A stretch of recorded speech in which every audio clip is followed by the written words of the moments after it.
The Late Tea Time Quick Questions, sponsored by Manscaped.com. Quote late at checkout and claim 20% off and free shipping. Introduce yourself, tell us who you are. I'm Dave Tindall. I've been writing about and betting on golf since 1997 for various people, Sky Sports, Sporting Life, Golf 365, and here I am now on the Late Tea Time podcast. Question 1. Why do you love golf? I've always liked golf watching, but I think when I started betting on golf, it just took it to a new level.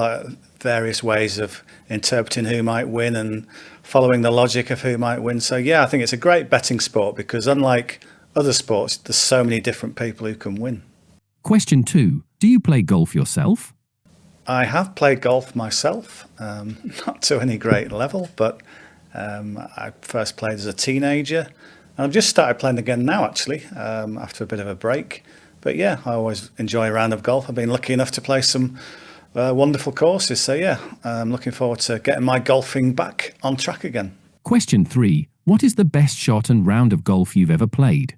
The best shot I've ever hit, I'd like to say a hole-in-one, but I haven't had a hole-in-one. But I've done kind of the equivalent. I've holed from a fairway, maybe 180 yards out with a mid-iron, dropped into the hole, so that's probably my best shot. Best round, in terms of score, I've had an 81 a number of years ago. Question 4. What was your lowest golf handicap? I've played in various kind of competitions, and I've always said I'm off about 22, but I probably at my best I was nearer maybe 16. Question 5. What is your favourite golf tournament? It's the US Masters. It's close. It's close between that and the Open Championship. When I'm at the Open, I think it's never going to get any better than this. But I've been lucky enough to go to Augusta National 4 times. So I think, I think the Masters is my favourite. Question 6. What is your most memorable moment watching pro golf? I think the one that really just got me jumping into the air, which is ironic because exactly what he did himself. When Phil Mickelson won his first Masters in 2004, he had a putt from about 8 feet to win it. I'd backed him at 33-1 the previous winter, which was a huge price back then because I think he went off at about 7-1. And it just caught the edge of the cup, dropped in. He did the star jump. I probably did something similar. And yeah, that was a tremendous moment. Question 7. Who is your favourite current golfer? It's often decided by who I've had a bet on, to be honest. But if you took betting away and you just said, right, you can pick one golfer to win this tournament, I'd have to say Rory McIlroy. I think he plays the game in an exciting fashion. He makes you want to pull from. He hits the great shots. I followed him from when he first came into the game as a promising amateur. And yeah, the longevity, that's the thing with golf. You can like a player and then you can follow him for years. And yeah, I've always liked Rory. Question 8. Who is your favourite golfer of all time? Ernie Els. A lot of times when I went to the Open Championship, I used to follow Ernie Els around. I'd always have a bet on him. I loved his languid swing. I was lucky when he won at Muirfield in 2002 that I was writing a diary about him at that tournament. And so that was sort of a perfect storm. So yeah, Ernie Els, the years of watching him at the Open Championship are very memorable and special for me. Question 9. If you could jump into the skin of any golfer and be them for a day, who would you choose to be? It's easy to say Tiger Woods, isn't it? But maybe Phil Mickelson because he's such an entertainer, but there's kind of a feeling you don't really know what's going on in his head. So yeah, Phil Mickelson, I think there'll be all sorts to find out what Phil's thinking and doing. So yeah, Phil. Question 10. You can invite 3 guests, dead or alive, for a fantasy 4-ball. And you can also pick a caddy. Who do you choose?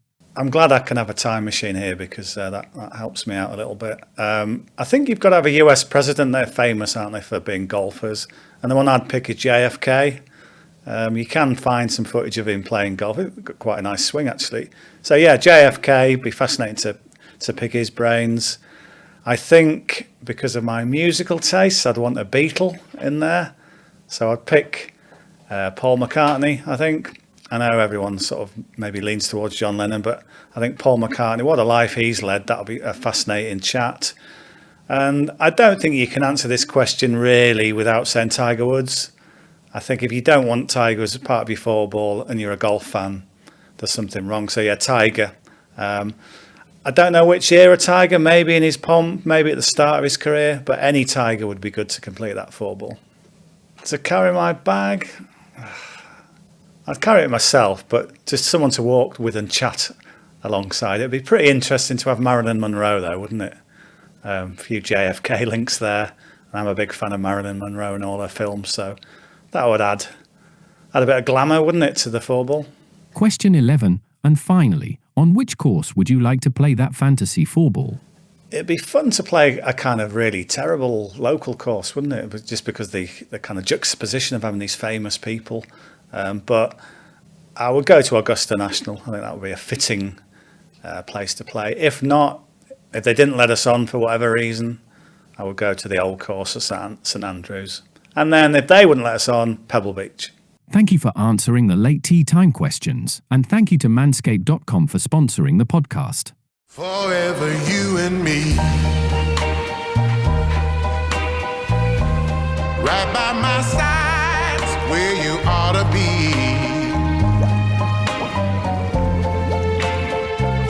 'Cause if I ever were to lose you, I just don't know what I'd do. Let me hear you now.